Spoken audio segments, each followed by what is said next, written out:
2018년 3월 25일 하나님께서 저에게 주신 말씀은 구약 룻기 1장 1절에서 22절입니다. 구약 402쪽 룻기 1장 1절에서 22절 말씀을 봉독에 올리겠습니다. 사사들이 치리하던 때에 그 땅에 흉년이 있더니라. 유다 베들레헴의 한 사람이 그의 아내와 두 아들을 데리고 모압 지방에 가서 거류하였는데 그 사람의 이름은 엘리멜렉이요 그의 아내의 이름은 나오미요 그의 두 아들의 이름은 말론과 기련이니 유다 베들레헴 에브랏 사람들이더라. 그들이 모압 지방에 들어가서 거기 살더니 나오미의 남편 엘리멜렉이 죽고 나오미와 그의 두 아들이 남았으며 그들은 모압 여자 중에서 그들의 아들을 맞이하였는데 하나의 이름은 오르바요 하나의 이름은 룻이더라. 그들이 거기에 거주한 지 10년쯤에 말론과 기련 두 사람이 다 죽고 그 여인은 두 아들과 남편의 뒤에 남았더라. 그 여인이 모압 지방에서 여호와께서 자기 백성을 돌보시사 그들에게 양식을 주셨다 함을 듣고 이에 두 며느리와 함께 일어나 모압 지방에서 돌아오려 하여 19절로 갑니다. 이에 그 두 사람이 베들레헴까지 갔더라.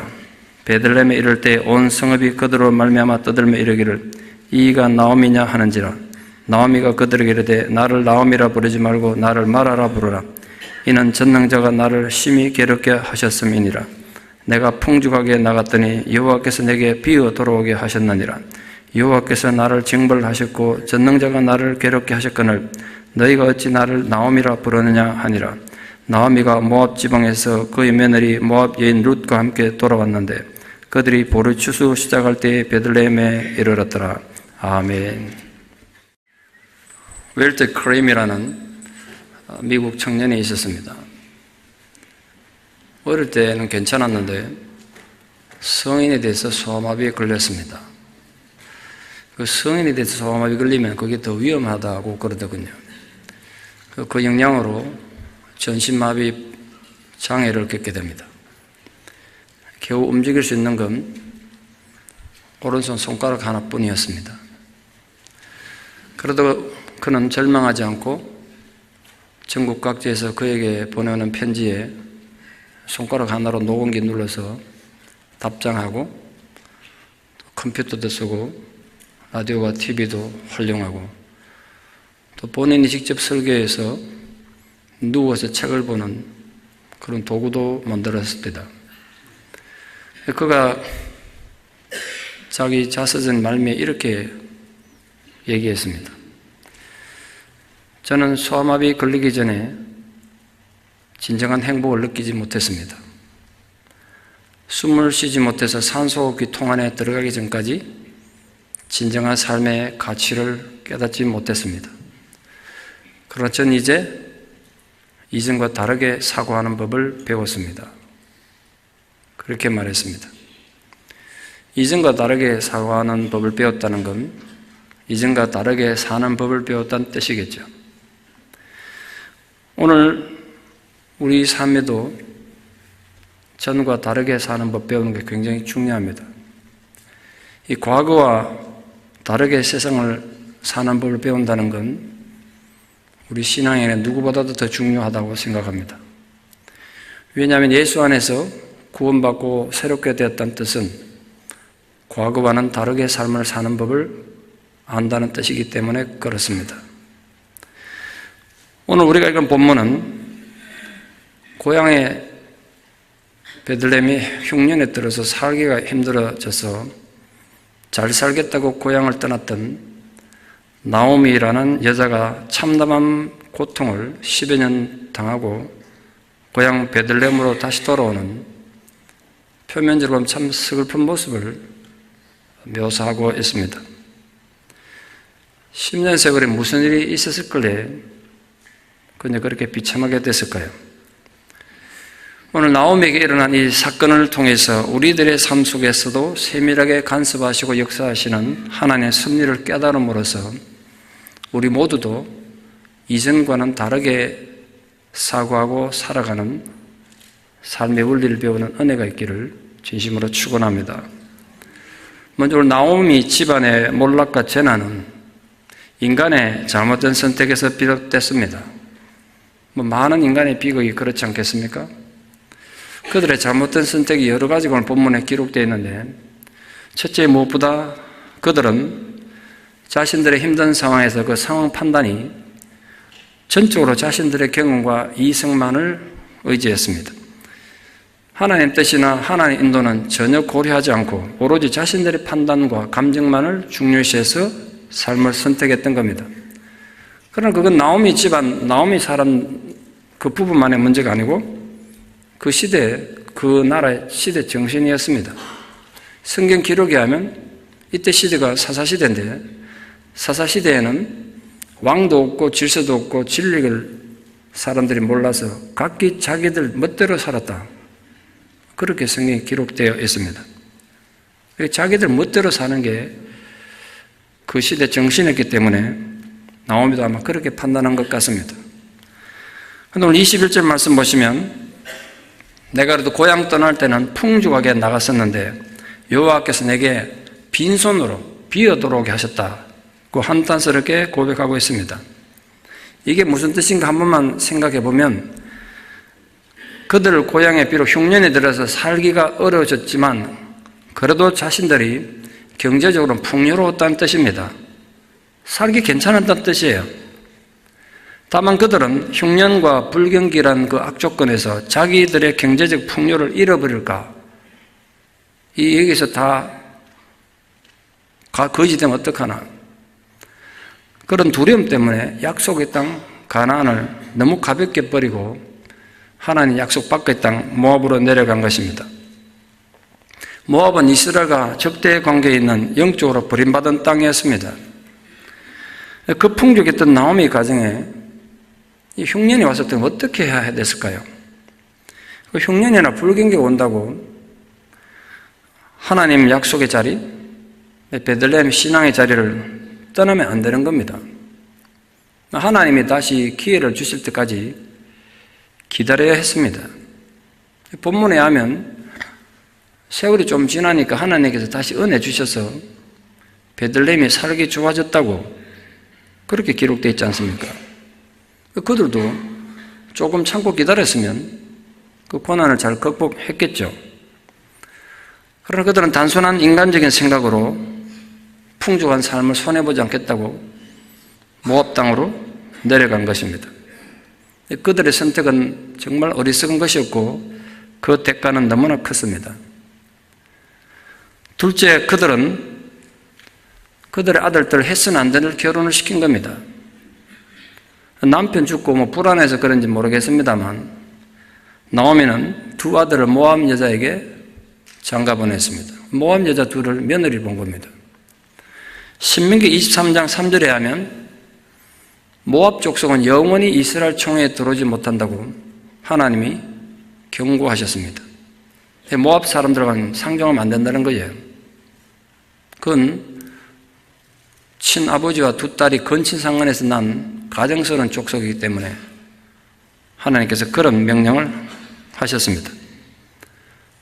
그러나 나오미는 하나님 명령보다 현실의 삶이 더 중요했습니다. 그러다 보니까 하나님 명령 생각하지 않고 하나님에 대한 불순종으로 모압 여인들을 며느리로 맞아들인 겁니다. 그 모압의 남편 이름이 아비멜렉인데 하나님은 나의 왕이라, 이런 신앙적인 뜻을 가진 이름입니다. 제가 여러 번 말씀드린 것처럼 성경에 등장하는 사람 이름은 본인이나 부모의 신앙 고백이 담겨 있다 그랬습니다. 그런데 그 아들들 이름이 말론과 기련입니다. 뜻이 뭐냐면 말론은 병자란 뜻이고 기련은 약한 자란 뜻입니다. 어떻게 자식들 이름을 그렇게 짓습니까? 그건 결국 나오미 부부가 하나님에 대한 신앙을 다 까먹었다는 거예요. 그들 신앙이 병들었고 약해져 있었다는 뜻입니다. 신앙 잃어버리고 타락했다는 증거예요. 그 결과 어떻게 됐습니까? 첫째, 남편과 두 아들이 다 죽어버렸습니다. 아마도 병으로 죽은 것 같습니다. 젊은 남자들이 갑자기 죽은 걸 보면. 그리고 남은 건 집안의 세 가부뿐입니다. 이런 일 실제로 당하면 얼마나 기가 막힐까 생각해 봅니다. 뭐 다른 것 둘째치고 이 하나만으로도 나오미 집안은 표면적으로 몰락한 거 아니겠습니까? 가문의 대가 끊어졌는데요. 게다가 재산을 몽땅 잃어버렸습니다. 오늘 본문에 분명히 그들이 고향 떠날 때는 풍요로웠다 그랬습니다. 한때는 풍요롭게 잘 살았는데 이제는 비를 먹어야 될, 거지 노릇해야 될 입장이 된 겁니다. 나갈 때는 풍족했는데 비어서 저 빈털털이 돼서 돌아왔다고 고백하는 나오미 고백을 한번 보십시오. 얼마나 후회가 되고 한이 맺히는 아픔이 있었겠습니까? 이럴 줄 알았으면 고향 떠나지 말걸. 뭘 잘 살아보겠다고 고향 떠난 10여 년 세월에 재산 다 잃고 남편 두 아들 다 앞세우고 사람 팔자 여자 팔자 이 정도로 거세면 진짜 아라비아 사막 모래폭풍보다 더 거센 거 아니겠습니까? 그래서 세 번째로 소망도 꿈도 다 잃어버렸습니다. 나오면은 동네 사람들이 일가 친척이니까 10년 만에 만나니까 반갑다고 이 사람 나오미 아니냐고 그리고 자기 이름 부르니까 더 이상 자기 이름을 나오미라 부르지 말라 그랬습니다. 나오미란 뜻은 기쁨, 희락이란 뜻입니다. 이 기쁨으로 부르지 말라는 거예요, 자기 이름. 라마라 부르라는 거예요. 라마는 고통, 슬픔, 비참함이라는 뜻입니다. 자기 이름을 그렇게 부르라는 거예요. 나에게 무슨 기쁨이 있고 웃을 일이 있겠냐는 거죠. 맞는 말이죠. 하늘을 봐도 한숨 나고 땅을 봐도 기가 막힐 노릇 안 아니겠습니까? 내가 이런 상황에서 무슨 나오미냐 이거죠. 제가 생각에 나오미에게서 가장 힘들었던 건 마지막 이유 같습니다. 나오미가 정말 힘들었던 건 이제 하나님도 나를 저주하고 버렸다는 그런 절망감, 상실감입니다. 하나님이 나에 대해서 징벌하시고 나를 벌 줬다는 그 죄책감, 그게 너무 컸던 거예요. 21절 말씀 보시면 그의 뿌리 깊은 절망감과 죄책감을 분명히 알 수 있습니다. 여호와께서 나를 징벌하셨고 전능자가 나를 괴롭게 하셨다. 그런데 내가 어떻게 나오미겠느냐 이렇게 말하고 있습니다. 자신이 이렇게 망하고 실패한 인생이 된 것은 하나님께서 징벌하셨기 때문이라고 한탄한 겁니다. 사람이 사람에게 사기를 당하거나 버림받으면요 세월이 지나면 잊힐 수 있습니다. 세월이 약이니까. 그러나 사람이 하나님께 버림받았다는 그 절망감과 죄책감은 세월 지난다고 잊혀지는 거 아니고 해결되는 거 절대로 아닙니다. 적어도 제 목회 경험에서 많은 사람을 대해본 경험에 하면 하나님께서 내게 저주를 내리시고 하나님께 내게 벌 내렸다는 마음을 가지면 세월이 갈수록 그 고통과 그 아픔의 무게가 점점 커지는 걸 봤습니다. 이게 해결되지 않으면 그 인생에 두 번 다시 평화는 없습니다. 이게 나오미 현실이었단 말이에요. 이런 아픔과 처절한 마음을 가지고 실패자가 돼서 고향으로 돌아오는 이 나오미의 마음이 얼마나 고통스럽고 쓰레렸겠습니까? 제가 설교를 준비하다가 실제로 나오미 같이 비참한 삶을 살았던 한 여인 얘기가 떠올라 좀 소개하려 합니다. 제가 존경하는 선배 목사님, 김진우 목사님께 직접 들은 얘기입니다. 그러니까 여러분 중에도 들은 분이 계시리라 생각합니다. 아마 제게 들려줄 정도면 설교를 통해서 언젠가 예화라 쓰지 않을까 싶습니다만 이런 내용입니다. 목사님께서 어느 해인가 미국 동부에 집회를 왔다가 어느 가정에 식사 초대를 받아갔습니다. 목사 오시면 가정에서 대접하지 않습니까? 저희도 대접했지 않습니까? 그런데 어느 집에 갔더니 남편은 미국 백인이고 부인이 이제 한국 사람이 이런 가정이에요. 부인이 이제 나이도 좀 들었고 보니까 아름다운 인물은 아닌데 얼굴에 보니까 광채가 나더란 거예요. 아주 은혜 받은 표정이고 아주 영적으로 풍성한 모습이라 목사님 식사하다 그 모습이 너무 좋아서 자매님 얼굴 보니까 참 은혜 받은 얼굴이군요. 참 행복하고 기뻐 보입니다. 그랬더니 갑자기 그 손님이 테이블에 가득 앉아 있는데 통곡에 막 울더란 거예요, 이 부인이. 목사님 얼마나 당황됐겠어요. 내가 뭘 잘못했는가 싶어가지고. 그 목사님이 저는 좋자고 얘기한 소리에 자매님이 그걸 우시니까 되게 당황되네요. 자매님이 목사님 그게 아니고 제가 목사님 말씀이 너무 기뻐서 그렇습니다. 그러고 울더란 거예요. 그것도 목사님 마음이 좀 불편했대요. 남들 보기도 민망하고. 식사를 마치고 나오는데 목사님께 이 여성도님이 목사님 저기 한 5분만 시간을 내주시면 제가 좀 드릴 말씀이 있다고. 그러시라고. 그러니까 그 집안에 이분이 기도를 얼마나 하는 분인지 기도실이 따로 되어 있다는 거예요. 그 기도실을 모시고 가서 이렇게 얘기했습니다. 목사님은 제가 울어서 많이 당황하셨죠. 근데 제가 어떤 삶을 살아왔는지 목사님께 좀 간증도 하고, 그래서 내가 왜 울었는지 이유도 설명하고, 앞으로 목사님 설교하러 많이 다니실 텐데 어디 가서든 제 얘기를 간증을 써도 좋으니까 좀 하시라고 말씀드리고 싶다고. 그러면서 하시는 말씀이, 목사님 실은 제가 동두천 출신입니다. 그래서 그 목사님이 고향이 동두천입니까? 목사님 그게 아니고 제가 동두천 출신이라니까요. 동두천에서 학교를 나왔습니까? 참 목사님 동두천 출신 그럼 모르시겠습니까? 그때서 목사님이 그 미군 부대 있는데 말입니까? 맞습니다. 제가 그 미군 부대 옆에서 밤에 몸 팔던 여자입니다. 그러면서 이 왼손목을 딱 보여준데 보니까 얼마나 팔을 막 흉기로 꺼놨는지 상처 투성했어요. 이 상처 보이십니까? 제가 밤마다 깡소주 먹다가 한이 맺혀가지고 그 소주병 깨가지고 푹푹 껐다는 거예요. 이거를. 이게 그 상처입니다. 그 오른쪽에 또 아주 흉측한 그런 문신을 이렇게 보여줬습니다. 제가 이렇게 험하게 살았습니다. 그러다가 미군을 한 명 만나가지고 결혼하고 미국 오게 됐다는 거예요. 그때는 자기가 험한 삶을 다 끝나고 미국 가면 천국의 삶이 있을 줄 알고 기대에 부풀어 왔다는 거예요.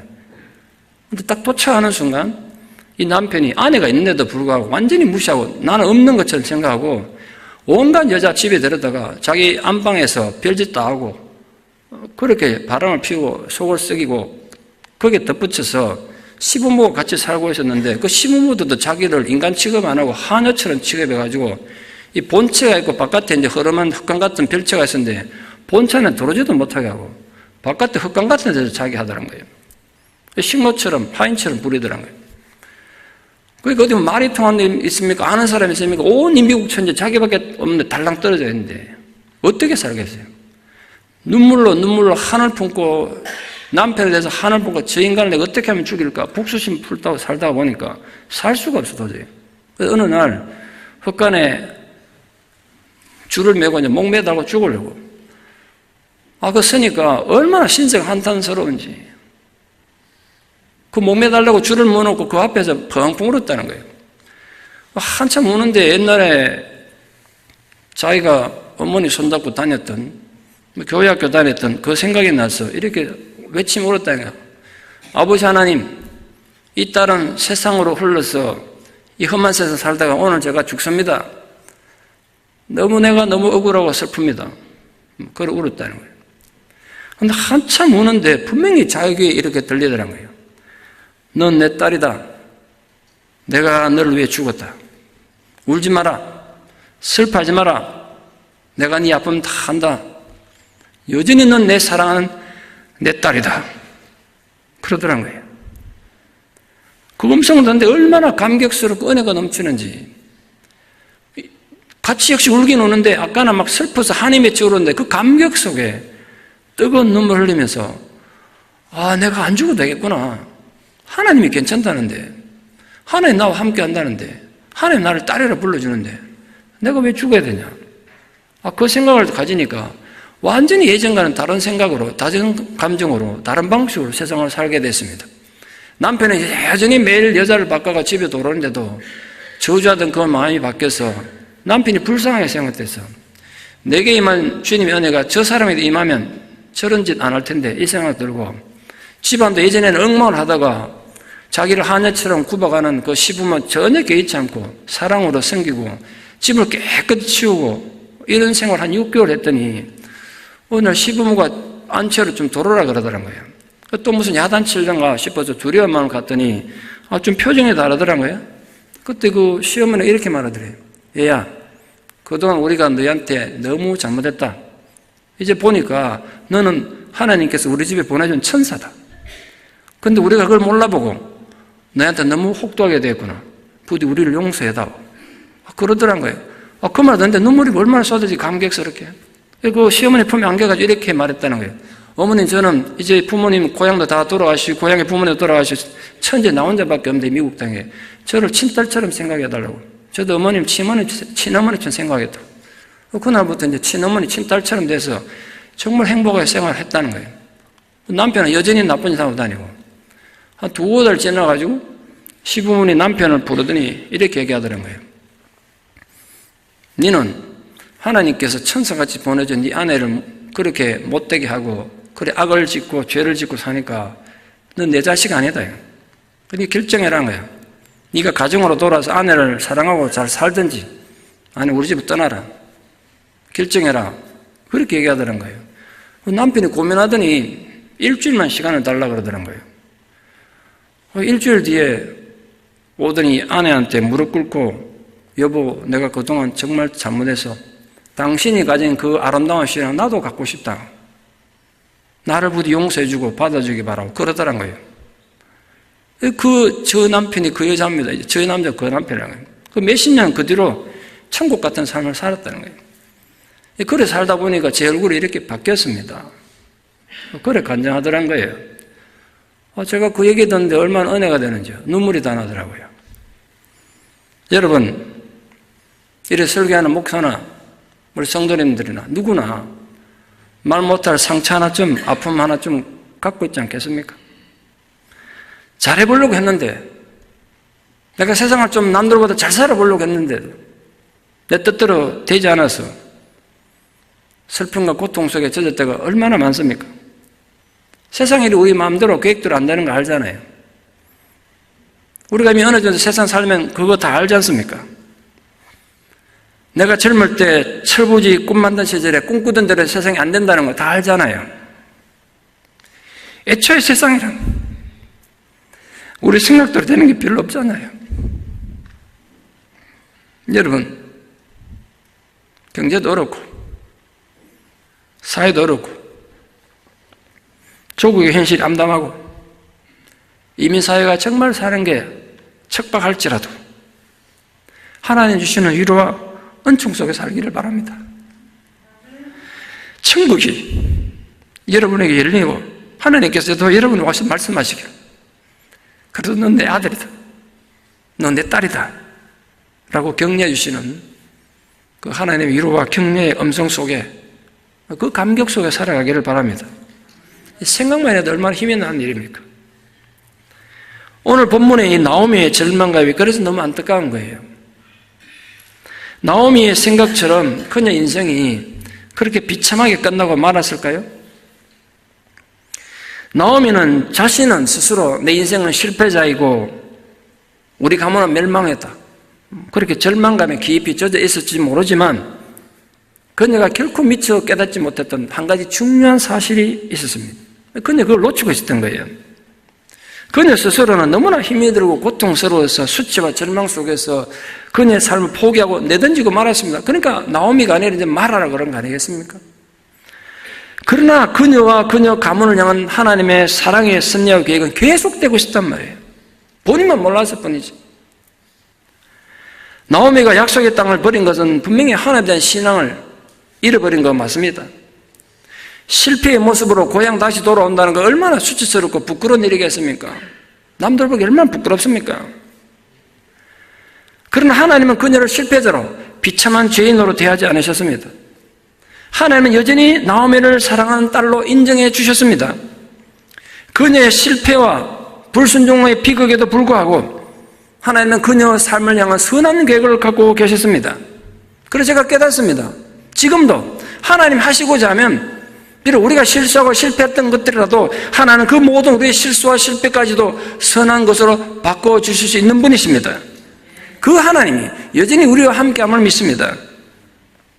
결론적으로 말씀드리면 나오미가 고향 돌아와서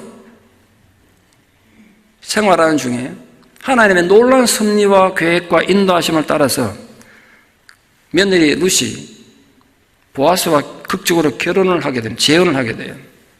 그 사이에 자식이 태어났는데 불과 3대 뒤에 이스라엘의 그 영원한 영웅 다윗이 태어났다고요. 그리고 그 이방인 여자라고 무시당했던 그 룻이 마태복음에 보면 예수님 족보에 올라있단 말이에요. 그 나오미는 자기 가문이 완전히 망해가지고 비참, 슬픔, 라마라고 그랬지만 예수 가문이 된 것입니다. 실패자고 하나님께 저주받았다고 자포자기했던 나오미 가정에 정말 하늘이 열린 거 아니겠습니까? 하나님은 그녀의 생각과 전혀 다르게 역사를 진행하고 계셨고 지금도 그 동일한 하나님이 우리와 함께하고 있음을 믿습니다. 오늘 우리의 상황은 어떻습니까? 나오미의 아픔과 상실감이 바로 나의 것이라고 생각되는 어려운 가운데 있는 분들 있습니까? 그렇다면 우리 내일도 나오미의 경우처럼 그렇게 달라질 수 있지 않겠습니까? 우리가 이 세상을 살 때 고통도 있고 괴로움도 없을 수 없죠. 이런 고통과 괴로움은 하나님 우리를 성숙한 신앙으로 이끌어 주시려는 하나님의 놀라운 사랑의 계획의 한 부분이다. 그걸 깨달으십시오. 그 신앙의 의지를 그런 고통 때문에 더 확인하고 확실히 하는 그런 발판이 되기를 바랍니다.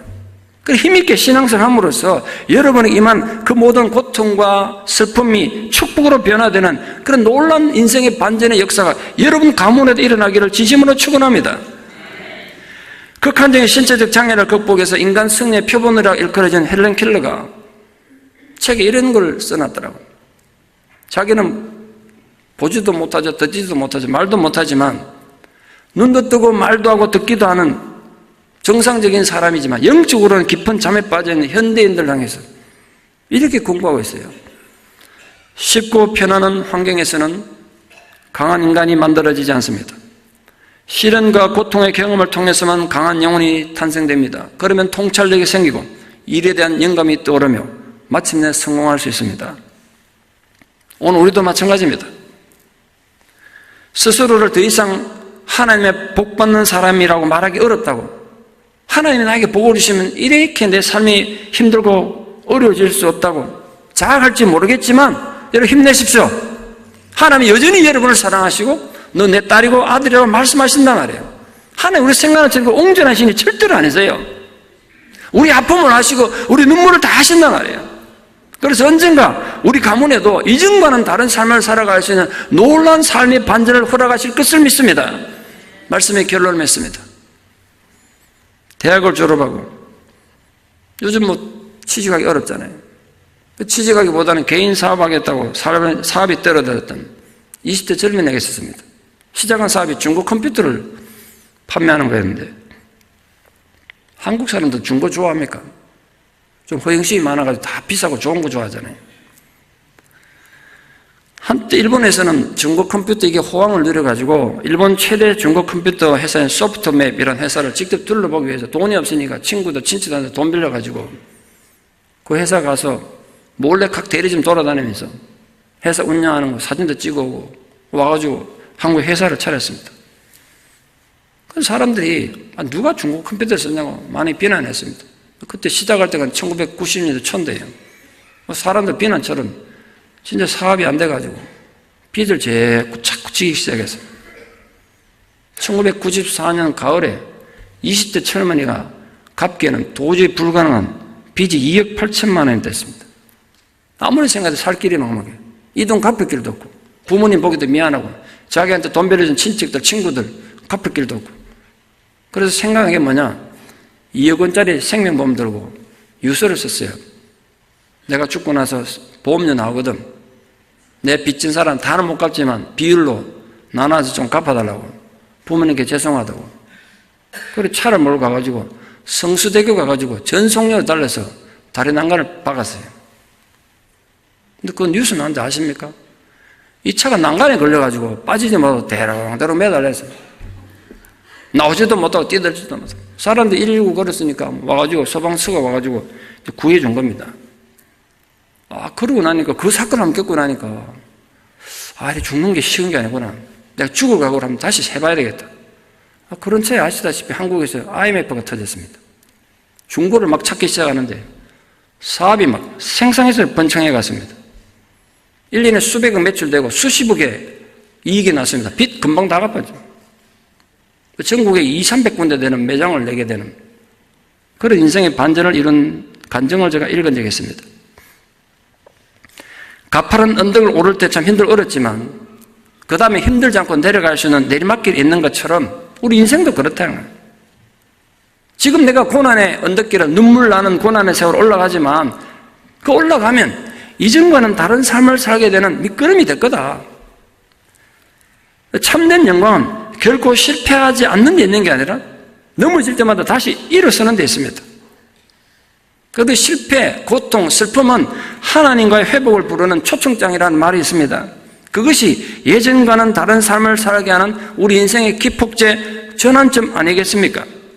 힘들고 어려운 시절을 살아가는 우리 모두를, 여러분 스스로를, 자기 자신을 좀 격려하십시오. 너 괜찮다고. 하나님 여전히 나를 사랑한다고. 그리고 인생의 가장 값진 교훈은 실패와 실수와 눈물과 아픔에서 얻어진다는 사실을 기억하십시오.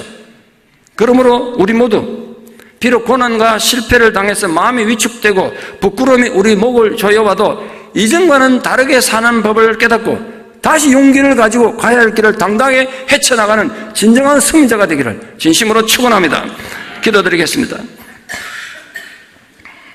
사랑의 아버지 하나님, 하나님의 계획은 너무나 깊고도 오묘하여서 어리석은 저희들이 다 이해할 수 없습니다.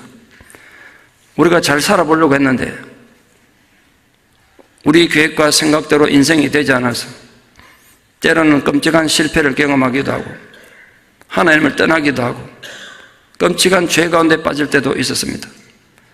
그러나 주님, 오늘 우리 인생이 기쁨과 희락이라는 나오미에서 슬픔과 쓰라림과 고통의 마라로 바뀌었더라도 하나님이 여전히 우리를 사랑하신다는 사실을 깨달았습니다. 하나님 우리를 책망하시기 전에, 저주하시기 전에 나의 실패까지도 합하여 선으로 바꿀 수 있는 분임을 믿습니다. 오늘 나오미 집안 가문에 일어났던 놀라운 삶의 반전, 전혀 다른 삶의 길을 걸어갔던 회복이 우리에게도 일어나는 은혜가 있게 하여 주시옵소서. 내가 내 자신을 향하여 외치입니다.